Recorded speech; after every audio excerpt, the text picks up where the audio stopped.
आदरणीय वंदे जी, सभी श्रद्धावान से संपन्न उपासक उपासिका की ओर से मैं आपको याचना करता हूँ कि बुद्ध धम्म संघ गुणों से हमें कंपित कर कर भगवान सम्यक संबुद्ध द्वारा उपदेश श्री सत्य धर्म की हमें धर्म की देशना दीजिए। साधु साधु साधु। साधु साधु साधु।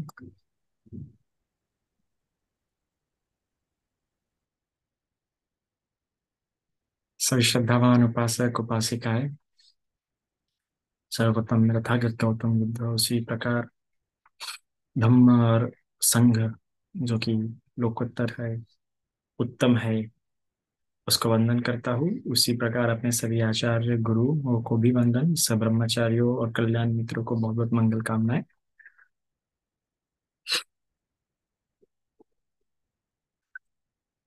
तो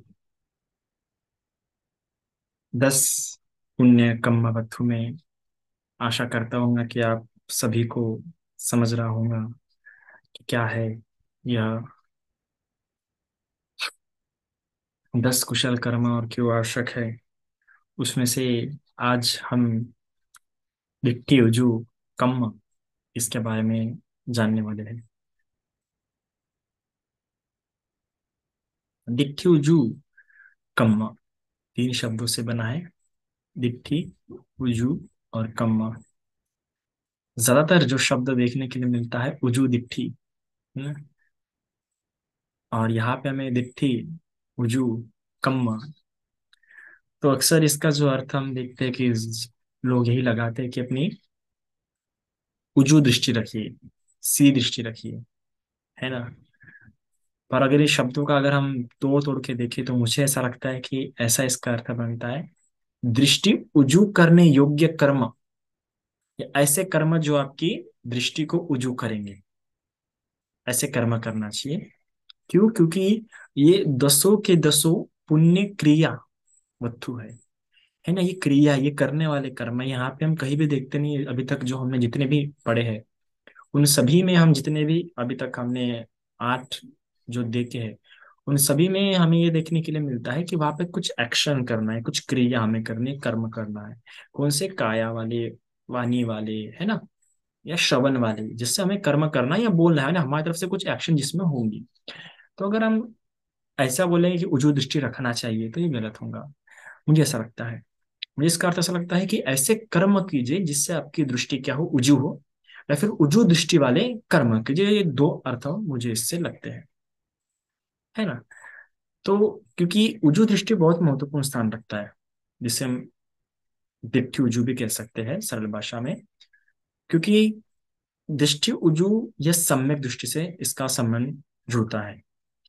और हम देखते हैं कि उजू पटिपन्नो भगवतो सावक संगो, कि भगवान का जो संग है वह वो भी क्या चलता है, उजू, उजू मार्ग पे चलता है, सीधा मार्ग पे चलता है।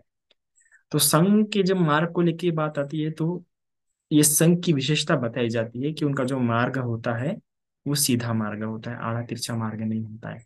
अर्थात उसका उसके उनके कहने का मतलब ऐसा है कि वो कोई भी चीज अगर अपने जीवन में प्राप्त करना चाहेंगे तो ऐसे गलत रास्ते से या गलत कर्म करके गलत रास्ता नहीं लेंगे, वो सीधे रास्ते से ही जाएंगे, वो सही मार्ग अपनाएंगे। सही मार्ग मतलब कौन सा है? तथ्य वाला। तथ्य वाला कौन सा है? जो सत्य वाला मार्ग हो। ऐसे चलते हुए जो ऐसे पथ पे चलता है उसको बोला गया उजुपटिपन्नो। और वो कौन सा? भगवान का संग। फिर वो संग भिक्खु संघ भी हो सकता है, वो संघ भिक्खुनी संघ भी हो सकता है, वो संघ उपासक संघ भी हो सकता है, और वो संघ उपासिका संघ भी हो सकता है। कि उजुपटिपन्नो ये भगवान के संघ का एक गुण है। उसी प्रकार तो यहाँ पे जो दिट्ठि उजु कम्म है, तो ये जो दिट्ठि उजु कम्म है उस संघ की जो वंदना में या संघ के जो गुण बताए गए हैं उससे इसका संबंध जुड़ता है। इसके अलावा आर्य अष्टांगिक मार्ग में भी हम देखते हैं कि जो 8 अंगों में सबसे पहला जो बताया जाता है, अगर बोल जब शुरू की जाती है बोलना, तो उसमें सम्यक दृष्टि आती है। अर्थात इससे पता चलता है कि अगर दृष्टि सम्यक होंगी तो ये जो आर्य अष्टांगिक मार्ग है क्या होगा? भागित होगा, चलना शुरू होगा। उजू दृष्टि से ना, अगर आप भले ही आप कर्म अच्छा कर रहे होंगे, दान अच्छा दे रहे होंगे, पर दृष्टि आपकी है ही नहीं निर्वाण की और जाने की।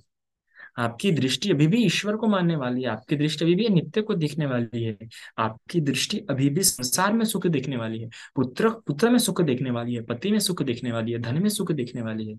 आपकी दृष्टि अभी भी संसार में सारे बंधनों को निभाने में आपकी दृष्टि सुख देख रही है। संसार संसार से विराग में, संसार से निरोध में, संसार से विरक्ति भाव में आपका मन नहीं घूम रहा है, तो आपकी दृष्टि उजू नहीं है। तो आपके जो भी कर्म है उसको लेके नहीं हो रहे। तो कर्मों की शुरुआत ही आपकी कैसे होती है? दुष्टों से होती है। तो जैसी दृष्टि होंगी वैसा क्या आपका मार्ग भावित होगा, उस और क्या होगा आपका मार्ग होगा। ये दृष्टि होती है जो आपकी एक जो झारनी रहती है ना, जो गाड़ने का काम करती है, वो करती है। जिस प्रकार से सूरज की किरण ओजोन लेयर से छान के आती है ना, जिस प्रकार पानी अगर भर रहे घघरी में तो वो छाननी कैसे, पानी वहां से छान के आता है, उसी प्रकार ये दृष्टि क्या करती है, आपके सारे कर्म, आपकी जो सारे समझ है, जो सारे प्रवचन है, छानने का काम ये झारनी करती है, ये दृष्टि करती है। आप पैसे ही प्रवचन सुनिए, वो प्रवचन में कितना भी शुद्ध स्वरूप में क्यों ना बताओ, अगर आपने कोई दृष्टि धारण किए हुए है तो वो आपने दृष्टि के अनुसार समझने वाले हैं। फिर मैं कितने भी अच्छे स्पष्टीकरण, उदाहरण, चमत्कार उमत्कार करके भी क्यों ना देखो, पर दृष्टि का आगे पर्दा है ना, तो दृष्टि आपको रोकेंगे हर चीज। हम देखते हैं ना भगवान बुद्ध के समय में, एक था भगवान बुद्ध ने उसको कितने बार समझा के बताया, 15 बार मेरे ख्याल से, 15 स्थानों पर समझा के बताया, 3 3 बार। उसमें भी भगवान ने आसमान में उड़ के आधा शरीर जलता हुआ और आधा शरीर ऐसा बर्फ का दिखाया। दिग् निकाय में उसका वर्णन आता है, नीचे का पूरा शरीर बर्फ का था और ऊपर का पूरा शरीर जलता हुआ दिखाया आग से।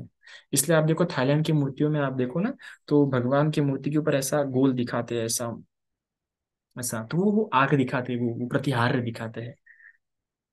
तो ऐसा दिखाने पर भी सोचिए उस व्यक्ति को भगवान ने चमत्कार दिखाया, फिर भी वो क्या हो गया, ये शासन को छोड़ के गया, है ना। तो दृष्टि महत्वपूर्ण होती है, वो दृष्टि के अनुसार ही आप फिर उन बातों को समझते हैं। और फिर वो सम्यक दृष्टि होना ही आवश्यक नहीं है, उजू दृष्टि होना ही आवश्यक नहीं है, उस दृष्टि को परिपक्व भी करना पड़ता है ना। आपकी दृष्टि अच्छी है, आपकी दृष्टि सम्यक है, आपकी दृष्टि निर्वाण की ओर लेके आपको निर्वाण की ओर जाना है, ऐसे आपने दृष्टि बना के रखे, नित्य दुख आत्मा का बोध आप अपने मन में बना के रखते हैं, आपकी दृष्टि उजू है, सीधी है, पर परिपक्व नहीं है। तो उपदेशों को सुनने के लिए फिर समस्या हो जाएंगी। जैसे कि हम मध्यम निकाय का सबसे पहला सूत्र देखते हैं, मूल पर्याय सूत्र, जो कि बहुत ही महत्वपूर्ण सूत्र है और बहुत ही कठिन, समझने में बहुत ही ज्यादा डिफिकल्ट सूत्र है। जब भगवान ने मूल पर्याय सूत्र का पहली बार उपदेश दिया, उनमें से किसी भी भिक्खु ने उस सूत्र का, उस उपदेश का अनुमोदन नहीं किया। सोचिए, भगवान का उपदेश है, ऐसा भगवान का उपदेश का अनुमोदन नहीं हुआ। आप सोचिए कितनी बड़ी बात हो जाती है कि भगवान उपदेश दे रहे, भगवान समझा रहे एक सूत्र, और उसी सूत्र का किसी भिक्षु ने अनुमोदन नहीं किया, कि किसी को समझा ही नहीं वो सूत्र, क्योंकि दृष्टि परिपक्व होने की थी। तो कई बार ऐसा भी होता है कि हम देखते हैं कि भगवान की कई सारी कथाओं में, कई सारी घटनाओं में हम क्या देखते हैं कि भगवान ने वेट किया, कई बार लोगों के मरने तक का वेट किया, क्योंकि उनके शनि आने का था भगवान का उपदेश समझने का। भगवान ने देखा, अरे ये मरने वाला है, पर इसकी दृष्टि क्या हो गई है, परिपक्व हो गई है, अभी जाके बताते हैं इसको, है ना। पहले क्या हर एक व्यक्ति, भगवान पहले से ही नहीं गए, एक झटके में सभी को उपदेश नहीं दिया, समय समय के हिसाब से, जब जब जिसकी दृष्टि परिपक्व हो गई, कि अभी इसकी दृष्टि परिपक्व है, अभी इसका क्षण आ गया। जब हम कहते हैं ना कि इसका क्षण आ गया, मतलब अभी इसकी दृष्टि परिपक्व हुई है, ये अभी धर्म को समझ सकता है, धर्म को इस प्रकार समझ सकता है, ये सुनते बराबर इसको बोध हो जाएगा, सुनते बराबर ही स्पर्श हो जाएगा। हम कहते हैं, कई सारी भिक्कुनियां भी हम देखते हैं कि उजू दृष्टि थी, उजू दृष्टि होने के कारण भिक्कुनियां बने, भिक्कुनियां बनने के बाद भी तुरंत तुरंत हो गए क्या, लंबा लंबा समय लगा, है ना। तो उसी के साथ उजू दृष्टि के साथ उस दृष्टि को परिपक्व भी समय के हिसाब से करना पड़ता है। तो इसलिए दृष्टि का बहुत महत्वपूर्ण स्थान है, दृष्टि से ही सारा बातें शुरू होती है। दृष्टि के बारे में भगवान क्या प्यारा कहते हैं, कितना प्यारा बताते हैं भगवान बुद्ध। भगवान बुद्ध बताते हैं कि दृष्टि मरुभूमि है। मरुभूमि आप जानते होंगे, रेगिस्तान में, है ना। किस प्रकार मरुभूमि होती है, मरुभूमि पूरी व्यक्ति को पूरा हकीकत लगती है कि यही सत्य है, यही तथ्य है, पर वो रहती है क्या, नहीं। पर फिर भी उसको सत्य मानते हुए उसमें किस प्रकार से अपने आप को पूरा उसमें झोंक देता है। तो उसी प्रकार ये दृष्टियां होती है, दृष्टियों में इंसान व्यक्ति इस दृष्टियों को सत्य समझ बैठता है और इन दृष्टियों में उलझा हुआ होता है। भगवान बुद्ध ने और एक शब्द कहा कि ये दृष्टि कांटा है, इस प्रकार पैर में कैसे कांटा फंसा होता है ना, और वो कांटा हमेशा चुभते रहता है, दर्द देते रहता है, तो ये दृष्टि भी व्यक्ति को हमेशा चुभती रहती है, उसका हमेशा रक्त निकालते रहती है। और देखो ना, हर कोई अपने हिंदू मुसलमान क्रिश्चियन वगैरह हर कोई अपने अपने दृष्टि में फंसे, और इस दृष्टि में फंसे होने के कारण किसी और का खून निकालने के लिए भी लोग तैयार है।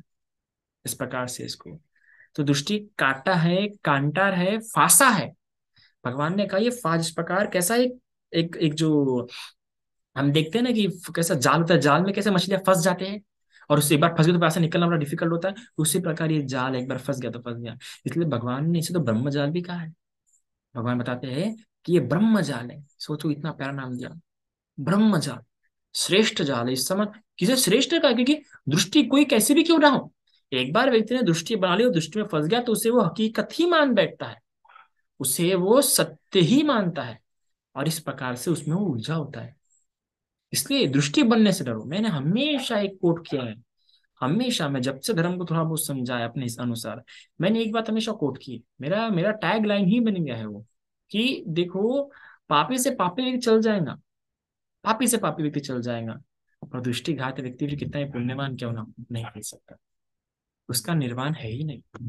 पापी भी क्यों ना हो, अरे महापाप करके क्यों ना हो, अरे गरु कर्म करके क्यों ना हो, पर दृष्टिघात नहीं है ना, आज नहीं तो कल उसकी निर्वाण की संभावना है। फिर वो महा से महादान करके भी क्यों ना हो, पर मिथ्या दृष्टि है ना, निर्वाण की कोई संभावना नहीं। और अगर आप इस, और ये दृष्टि इसलिए बड़ी बड़ी महत्वपूर्ण स्थान रखती है। पर आप देखिए कि आर्य अष्टांगिक मार्ग में सम्यक दृष्टि सबसे पहले स्थान पे है, और ये 10 पुण्य कम वत्थु में ये उजू दृष्टि है 9वें स्थान पे, 9वें स्थान पे। आप देखिए कितना, मतलब आप समझ रहे हैं, इस बात को समझने का प्रयास कीजिए, तो सा युक्ति लाइए अपनी, कि वो वहां पे पहले स्थान पे है आर्य अष्टांगिक मार्ग में, और उसके लिए सम्यक दृष्टि शब्द इस्तेमाल किया गया है, सम्यक दृष्टि, जबकि वहां पे पहले स्थान पर, फिर भी सम्यक दृष्टि बहुत बड़ा शब्द हो जाता है। पाली साहित्य में जो पाली साहित्य है, जो भगवान की शिक्षा के महत्व को समझता है, वो इन शब्दों को समझेगा, सम्यक, वो इन शब्दों को समझेगा, सम्यक दृष्टि, सम्यक वाचा, सम्यक कर्मा, सम्यक आजीविका, ये एक शिक्षा भगवान की प्योर फॉर्म में है, एकदम प्योर फॉर्म में शिक्षा। इन शब्दों का डायरेक्टली इस्तेमाल करना मतलब बहुत बड़ी बात हो जाती है, कि भाई तुम्हारा सम्यक दृष्टि नहीं है क्या, अरे बाप रे बाप, बहुत बड़ा शब्द हो गया, तुम क्या बोलो सम्यक दृष्टि, अरे वो तो भगवान की अंग है, वो शिक्षा का अंग है, वो तो जीवन का अंग हो जाता है। अगर आप सम्यक डायरेक्ट शब्द इस्तेमाल एकदम से ऐसा बोलना कि मैं सम्यक दृष्टि, अरे बाप रे बाप, बड़ी बड़ी बात हो जाती है। ये बोलना, हाँ उचित दृष्टि तो हम समझ सकते हैं, दोनों में अंतर है, भले ही दोनों एक ही बात होंगे पर लेवल अंतर है। उजू दृष्टि लेकर फर्स्ट लेवल, एलिमेंट्री लेवल, सम्यक दृष्टि मतलब हायर लेवल। आप बोल रहे हैं मेरी सम्यक दृष्टि, मतलब आप हायर लेवल की बात कर रहे हैं आप। सोतापति उन्हें तो मैं भूलूंगा नहीं जिसकी सम्यक दृष्टि होती है। विपश्यना ज्ञान जब तक प्राप्त नहीं हुआ तब तक मैं बोल नहीं सकता किसी की सम्यक दृष्टि है। विपश्यना ज्ञान में भी कम से कम 7वां 8वां ज्ञान जब तक आपको प्राप्त नहीं होगा तब तक मुझे, मेरे हिसाब से, उस सम्यक दृष्टि नहीं हो सकती है। अगर आपने सरल सूत्र पढ़ा हो, सरल सूत्र में भी साफ साफ पता चल जाता है, यही प्रश्न लेके तो आया था ना, जो सारिपुत्र का जो भाई था, क्या नाम था उसका, चुल्ला था ना शायद से, चुंद, यही तो प्रश्न लेके आया था कि सम्यक दृष्टि लोग बोलते हैं, तो वो कब होती है सम्यक दृष्टि, जब विपश्यना ज्ञान उत्पन्न होते हैं, 14 विपश्यना ज्ञान जब इंसान को उत्पन्न होते हैं, तब वो बोल सकते हैं कि हम सम्यक दृष्टि वाले हैं। वरना हम अगर प्रवज्जित हुए या हमारी बुद्धि शासन प्रशब्द अनित्य दुख अनात्मा के दृष्टिकोण से हम देखना पसंद करते हैं और इस संसार को ऐसा ही मानते हैं, जाना नहीं है अभी तक, मानते हैं, तो हम कह सकते हैं कि हमारी दृष्टि उजू है, मैं उजू दृष्टि वाला हूँ, उजू पट्टी पे चलता हूँ। तो ये इस लेवल को समझिए आप। फिर भी हम क्या देखते हैं कि सम्यक दृष्टि का लेवल ये है, उजू दृष्टि का लेवल है, पर फिर भी आर्य अष्टांगिक मार्ग में सम्यक दृष्टि पहले स्थान पे है, और 10 पुण्य कम्मवत्थु में ये उजू दृष्टि 9वें स्थान पे है। तो कितनी कितनी कितना अलग बात है ना। इसलिए भी समझने की जरूरत है कि आर्य अष्टांगिक मार्ग जो है ये अंग है, मैंने आर्य अष्टांगिक, अंग, अंग शब्द वहां पे लगाइए, अंग है, और ये क्रियावत्तु है, इन दोनों में अंतर समझिए। जब हम कहते हैं आर्य अष्टांगिक मार्ग, तो वो जीवन जीने का हिस्सा हो जाता है, it's like a becomes part of your subconscious mind. ऐसा अगर मुझे हल्के इस पर समझाना रहेगा तो वो आपके सोते जागता एकदम जीवन का हिस्सा बन जाता है। आप होश में रहो या नहीं रहो, वो एकदम आपका जीवन का अंग बन जाता है, इसलिए वो आपके पहले स्थान पे है। और वहां पे पहले स्थान पे होने पर भी हम वहां पे बोल नहीं सकते कि ये पहला दूसरा है, वो पूरा एक चक्र की तरह होता है, जिससे चक्र का हम स्टार्टिंग और एंडिंग बता नहीं सकते। उसमें उसके जो स्पोक्स होते हैं, उसके स्पोक्स के उसके चक्कर के बीच में जो डांडिया होते हैं, वो डांडियों में हम बता सकते हैं कि पहली डांडी है दूसरी डांडी है। वो आटो के आटो है, आटो के आटो एक साथ है, तो उसमें हम बोल नहीं सकते, वो पूरा एक साथ है। उसी प्रकार इसलिए वहां पे हम ऐसा बोल नहीं सकते, वो जीवन का अंग है, वो भावना है, वो विपश्यना ज्ञान का आपका हिस्सा है। वो परिपक्व अवस्था में होने के कारण वो वैसा है। तो वहां पे जब भावित होता है तो वो गंगा है, वो स्रोत है। वो आप धर्म के स्रोत में गिर गए, स्वतापति अवस्था में प्राप्त करके वो स्रोत में गिरने के कारण वो वहां पे पहले स्थान पे, वो अग्र स्थान पे, क्योंकि वो आपकी दिशा बता रहा है, क्योंकि आप उस स्रोत में गिर चुके हैं। पर ये जो क्रिया वस्तु है, ये क्रिया है, आपकी एक्शंस है, ये आपको स्रोत की ओर ले जाने का काम कर रहा है। ये स्रोत के गिरने की अवस्था के पहले, ये उस स्रोत में गिरने के लिए जो एक्शन है, स्रोत की ओर लेके जाने के लिए जो साइन बोर्ड लगे हुए, ये वो है। और उस स्रोत की ओर पहले तो आपको मन झुकाना जरूरी है कि मुझे स्रोत में गिरना है। क्योंकि समझ जाओ, आपने कभी स्विमिंग नहीं की है, आपने कभी स्विमिंग नहीं किया है, आपने कभी डाइविंग नहीं की, आप कभी नहर में कूदे नहीं, और नहर बह रही है, आपको डर लगेगा ना। आपको कोई आके बोलेगा कि भाई मुझे कूदना है, आप बोलोगे मुझे उस नहर में कूदना है, मुझे उस पानी के स्रोत में गिरना है, माँ पीछे होंगे तो पहले आके आपको चपेट देंगी, बेटा पहले कि तैरना तो सीख ले, वरना बह जाएगा, कहीं का कहीं चला जाएगा, चपेट में गिर जाएगा। तो पहले तुम्हें तैरना सीखना पड़ेगा, फिर तुम उस नहर में, अगर नहर में कूदोगे तो तुम जा पाओगे, तैर पाओगे, उस नहर के साथ जा पाओगे, वरना अंदर डूब के मर जाओगे। तो इसलिए वो क्रियावस्तु होने के कारण दिट्ठी को बनने के लिए, जो उजू दृष्टि एकदम से नहीं बन सकती, उसको बनने के लिए समय लगता है ना। इसलिए कई बार देखते हैं कि हम एकदम कुछ कुछ नया है वह उतावलापन देखते हैं कि उताले उताले में पहले लोग कर लेते हैं, फिर बाद में कर ही नहीं पाते, कई सारी बातें नहीं कर पाते। मैं कई बार देखता हूँ कि मेरा जो पहला वर्षावास था, पहले वर्षावास में मैं जहाँ पे वर्षावास किया था, कई सारे उपासक एकदम धर्म में अच्छा परिपक्व हो गए थे। अच्छा, मैं जब तक था वहाँ पे, पहला मेरा वर्षावास वन ऑफ द बेस्ट वर्षावास था मेरा सामने जीवन का। कई सारे लोग एकदम धर्म में आ गए थे, कई सारे लोग एकदम धर्म के प्रभाव में आ गए थे।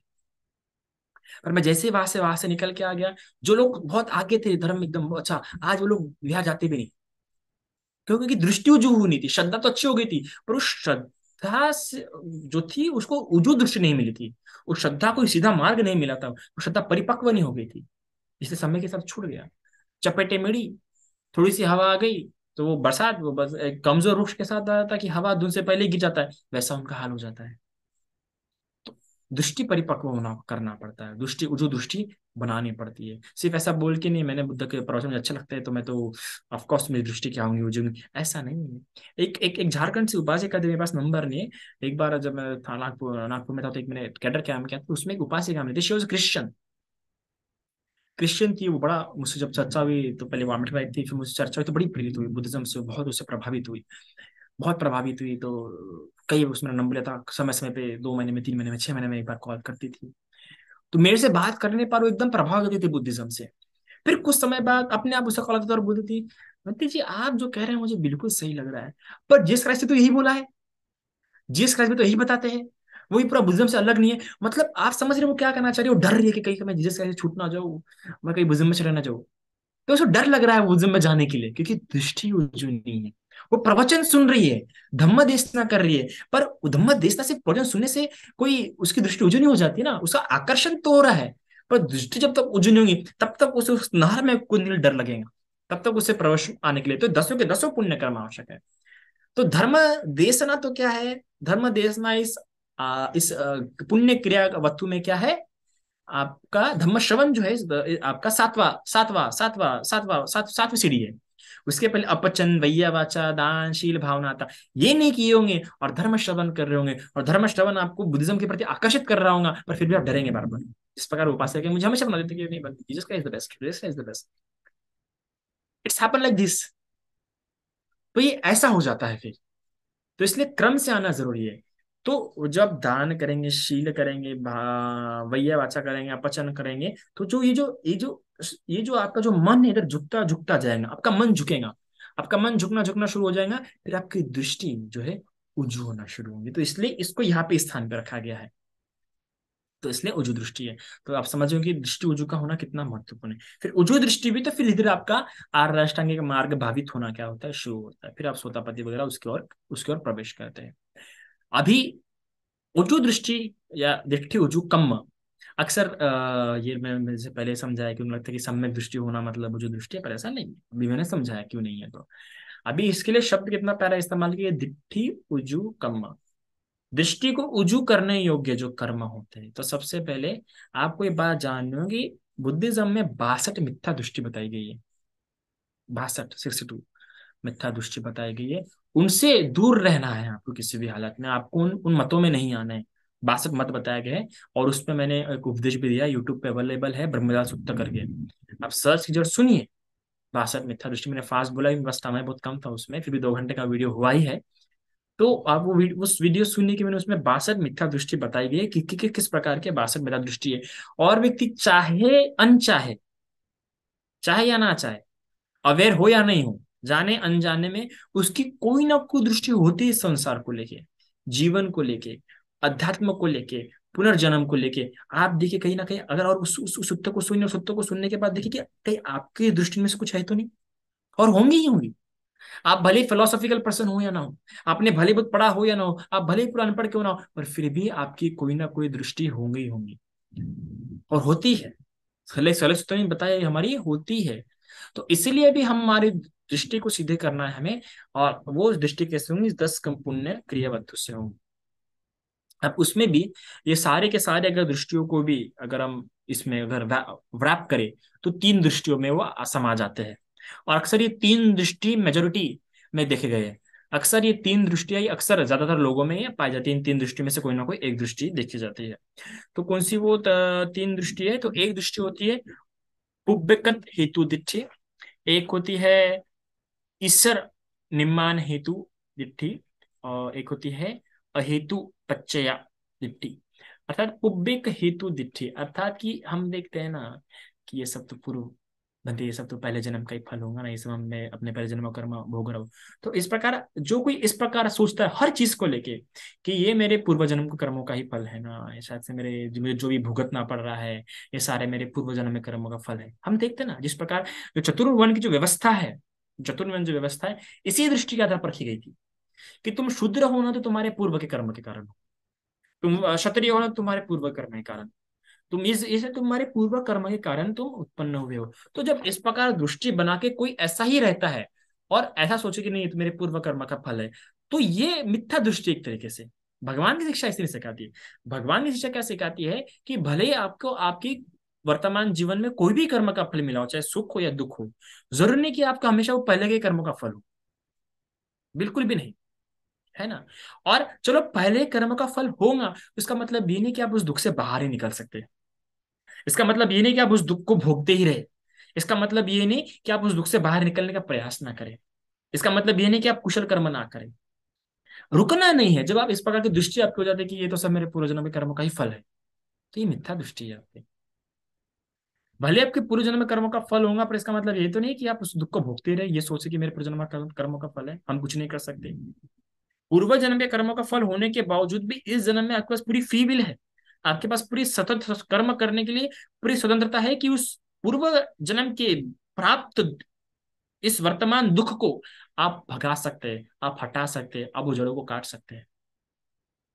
तो जो क्या सोचेगा कि नहीं सब पहले से लिख के आया था, जो भी था सब पहले से लिख के था, जो होना था वो होकर ही रहेगा, ऐसा जो मानने वाला व्यक्ति होगा वो मिथ्या दृष्टि में जी रहा है। ठीक है, ये एक है। दूसरा ईश्वर निर्माण दृष्टि, इस प्रकार मानना है कि ईश्वर ने निर्माण किया दृष्टि, ईश्वर ने सब निर्माण किया है, ईश्वर के भरोसे हम सब चल रहे, ईश्वर ने हमारे लिए सब कुछ लिख के आया है ना। ईश्वर जैसा करेगा, जैसा सोचेगा वैसा हमारे साथ होगा, सब ईश्वर के निर्माण द्वारा ही हो रहा है, हम उसे खिलाफ नहीं जा सकते। ऐसा सोचना भी मिथ्या दृष्टि है। क्यों? क्योंकि ऐसा सोचने वाला फिर से कर्म करने के लिए स्वतंत्र नहीं रहता है।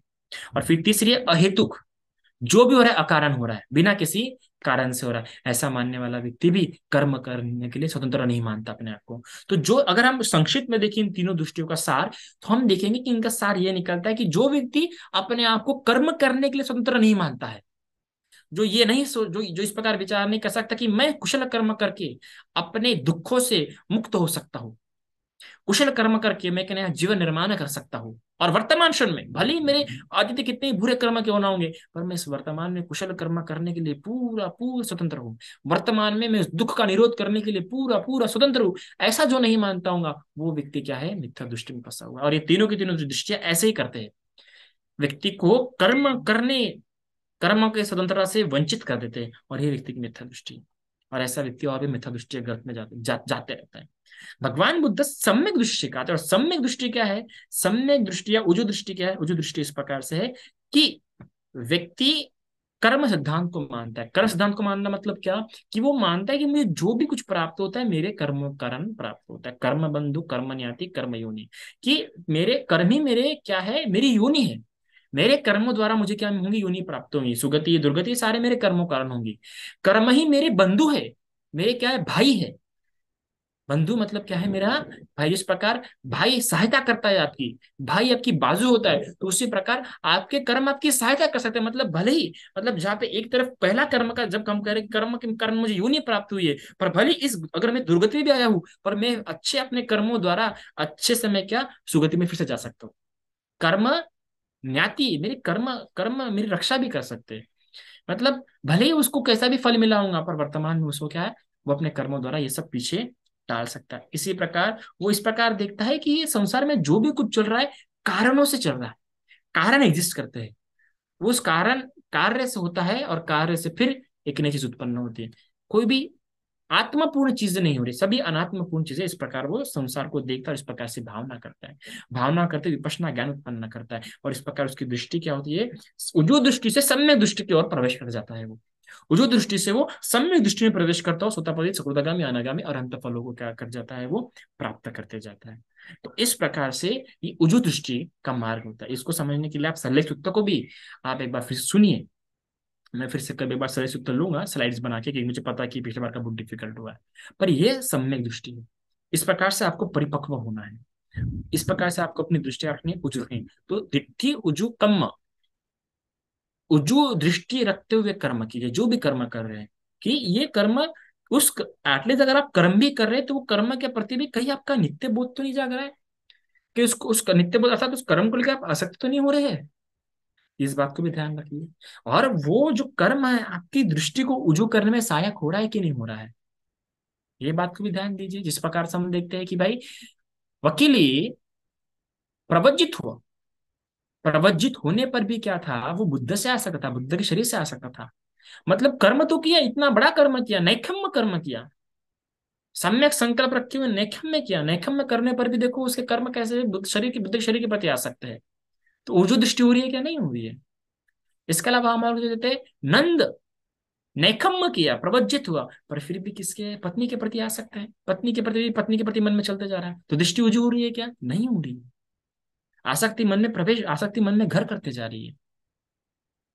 तो इसी प्रकार जो भी करे, है ना, वो कैसा हो, ऐसे कर्मों की आपकी दृष्टि ऊजू हो। आप संग्रहित कर रहे हैं, आप धन सिर्फ संग्रह कर रहे हैं, संग्रह कर रहे हैं, संग्रह कर रहे हैं, दान नहीं कर रहे, धन का सदुपयोग नहीं कर रहे, तो आपकी दिट्ठी उजू नहीं हो रही है। आप दिट्ठी उजू करने के लिए कर्म नहीं कर रहे, या आपका कर्म दिट्ठी उजू में आपका सहायक नहीं हो रहा है। इस बात को ध्यान रखिए। लोग विपश्यना आचार्य बन जाते हैं, विपश्यना आचार्य बन जाने पर भी त्याग नहीं कर पाते चीजों का, परिवार का त्याग नहीं कर पाते, आचार्य पद का अलग से अहंकार लग जाता है। फिर सिर्फ विपश्यना के साथ भी नहीं, भिक्षुओं के साथ भी ऐसा होता है, भिक्खुनियों के साथ भी होता है। भिक्खुनियां बन जाते हैं, पति को छोड़ नहीं पाते, है ना। अच्छे अच्छे लोगों को इतना बड़ा बड़ा सिखाते हैं, पर पति को छोड़ नहीं पाते। अभी भी वैसे ही कर्म शुरू रहते हैं लोगों के, फिर उस दिशा में कर्म ही नहीं जा रहे, तो दृष्टि कहां से उजू। तो ये सारी बातें समझिए। और भी कई सारी बातें होती है, लोग प्रवज्जित हो जाते हैं, तो वो जो दृष्टि जो होनी चाहिए उस योग्य कर्म नहीं कर रहे, या उनकी जो कर्म है वो उजू दृष्टि होने में सहायक नहीं हो रही। तो इन बातों को समझिए, और समझते हुए अपनी दृष्टि को उजू करने का प्रयास कीजिए। ठीक है, आज के इतने इतना आज के लिए काफी है। साधु साधु साधु। साधु साधु साधु।